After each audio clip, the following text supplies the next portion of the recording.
अगर उस मासूम राजकुमारी की जगह आप होते तो क्या करते? जहां आपके सपने, आपके ड्रीम्स किसी दूसरे के लालच का शिकार बन रहे होते, जो कि सच में आज की दुनिया में हमारे साथ हो रहा है। इस कहानी में आप वो सब देखेंगे जहां राज्यों, लालच और एक पहेली जो सब पर भारी पड़ गई। दोस्तों, मैं ये कहानियां आपके लिए लाता रहता हूं just to boost your moral. So please मेरे चैनल को सब्सक्राइब कीजिए, रोजवेन टॉक्स। एक समय की बात है, नंदनवन नाम का एक बहुत ही समृद्ध राज्य था। वहां का राजा थे महाराज वीरेंद्र सिंह, जो कि बहुत बुद्धिमान थे, न्यायप्रिय थे। लेकिन एक व्यक्ति था जिसका वो बहुत ज्यादा सम्मान करते थे, उस पर बहुत विश्वास रखते थे। उस राज्य का राजगुरु आचार्य सोमदेव। आचार्य ना सिर्फ धर्म और नीति का ज्ञानी था, बल्कि ज्योतिष में भी निपुण था। उसकी बात राज्य में लगभग आखिरी फैसला मानी जाती थी। राजा की एक बेटी थी, राजकुमारी वंशिका। एक दिन राजा ने राजकुमारी वंशिका की कुंडली राजगुरु को दी और कहा कि महाराज, आप इसका अध्ययन कीजिए। राजगुरु ने वो कुंडली देखी और उसकी आंखें फटी की फटी रह गईं। उस कुंडली के ग्रहों के अनुसार राजकुमारी वंशिका से जिस इंसान का भी विवाह होगा, उसके भाग्य में राजयोग है। या तो वो राजा बनेगा या उसके पास इतने धन की प्राप्ति होगी कि वो एक बहुत समृद्ध इंसान बन जाएगा। इस कुंडली के पढ़ते ही आचार्य के मन में एक बीज बो गया, लालच का बीज। उसने सोचा, अगर मैं वंशिका से विवाह कर लूं तो मैं स्वयं राजा बन सकता हूं या अपार धन का अधिकारी बन सकता हूं। अगले ही दिन आचार्य ने एक चाल चली। उसने राजा के सामने एक कहानी रची कि महाराज, मैंने राजकुमारी वंशिका की कुंडली का गहन अध्ययन किया और मैंने पाया कि उनकी कुंडली तो बहुत अच्छी है, लेकिन उसमें एक दोष है। राजा घबरा गए और उस दोष की वजह से आपका पूरा राज्य बिखर जाएगा, आपके शत्रु तेज हो जाएंगे। राजा घबरा गया और उसने पूछा कि आचार्य, इसका क्या उपाय हो सकता है? आचार्य बोला, इसका उपाय सिर्फ एक है, वंशिका की शादी।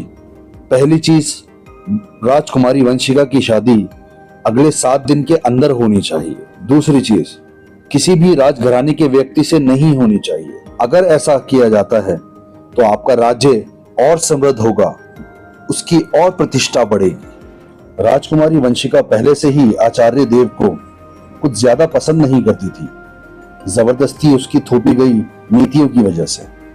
लेकिन जब राजकुमारी तक ये बात पहुंची तो वंशिका समझ गई कि ये राजगुरु सोमदेव का लालच उसके जीवन का फैसला करने की कोशिश कर रहा है। और वो ये भी जानती थी कि आचार्य सोमदेव का फैसला पलटना आसान नहीं होगा। तो उसने अपने दिमाग में एक तरकीब रची। उसने अपने पिताजी से कहा कि अगर मेरा विवाह किसी राजनीतिक फायदे के लिए हो रहा है तो मैं चुप नहीं बैठूंगी, मैं एक पहेली रखूंगी। जो भी इंसान उसका सही उत्तर देगा, मैं उसी को अपना जीवन साथी चुनूंगी। राजा ने राजकुमारी की इस बात को स्वीकार कर लिया और ये बात पहुंची राजगुरु तक, तो जो कि अपने ज्ञान के घमंड में चूर था, उसने भी इस बात को स्वीकार कर लिया। पूरे राज्य में इस बात को फैला दिया गया कि जो राजकुमारी वंशिका की पहेली का उत्तर देगा, राजकुमारी उससे विवाह करेगी। अगले दिन दरबार सजाया गया। पूरा दरबार भरा हुआ था, लोग आए हुए थे। अचानक राजगुरु अपनी गद्दी से उठकर सामने जाकर खड़े हो गए और उन्होंने कहा, मैं भी इस प्रतियोगिता के अंदर भाग लेना चाहता हूं। राजा को यह बात थोड़ी अटपटी लगी और राजा ने कहा कि आचार्यवर, आप तो ज्ञानी हैं, आप इस प्रतियोगिता में क्यों भाग लेना चाहते हैं? सोमदेव ने कहा, क्योंकि मैं राजवंश से नहीं हूं और मेरा भी मन है इस प्रतियोगिता में भाग लेने का। राजा को यह बात अच्छी नहीं लगी, लेकिन तुरंत राजकुमारी वंशिका खड़ी हुई और उन्होंने कहा, मुझे स्वीकार है, लेकिन मेरी एक और शर्त है। जो भी शख्स मेरी पहेली का जवाब देगा और अगर वो जवाब मेरे मन मुताबिक नहीं हुआ तो उस शख्स को इस राज्य से बाहर निकालकर वनवास पर भेज दिया जाएगा। राजगुरु, जिसके आंखों पर लालच की पट्टी बंधी हुई थी और जो अपने ज्ञान के अहंकार में चूर था, उसने स्वीकार कर लिया। अब बारी थी राजकुमारी की पहेली की। राजकुमारी ने पूछा ऐसी कौन सी चीज है जो आपके पास है लेकिन आप उसे छू नहीं सकते? आप जब चाहें उसे बदल सकते हैं और आप रोजाना उसका इस्तेमाल भी करते हैं, लेकिन आपने उसे कभी देखा नहीं है।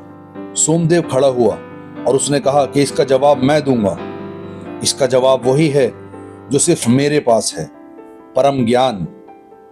वो ज्ञान ही है जो आपके पास होता है लेकिन आप उसको छू नहीं सकते। जब चाहे आप अपने हिसाब से उसको बदल सकते हैं। रोजाना आप उसका इस्तेमाल करते हैं लेकिन आपने उसको कभी देखा नहीं है। राजकुमारी ने कहा कि नहीं, ये मेरा जवाब नहीं है। क्या कोई और है इस दरबार में जो इस पहेली का जवाब देना चाहेगा? वहीं राज्य का सेनापति, जिसका नाम था युद्धवीर सिंह, वो खड़ा हुआ और उसने कहा, राजकुमारी जी, मेरे हिसाब से इसका जवाब है आपका मन। आप अपना मन जानते हैं और ये आपके पास सदैव रहता है। आप अपने मन को बदल सकते हैं अगर आप चाहें तो। आप हर दिन अपने मन का उपयोग करते हैं लेकिन आप इसे कभी देख नहीं सकते। राजकुमारी की आंखों में खुशी के आंसू आ गए और वो खड़ी हो गई और बोली कि यही इस पहेली का सही जवाब है। राजगुरु को गुस्सा आया और उसने चिल्ला दिया कि मेरे ज्ञान पर कोई संशय कैसे कर सकता है। वहीं आचार्य सोमदेव का छोटा सा लालच उसकी पूरी इज्जत को ले डूबा। राजा ने उसे वनवास दे दिया और वंशिका का विवाह सेनापति युद्धवीर से हुआ।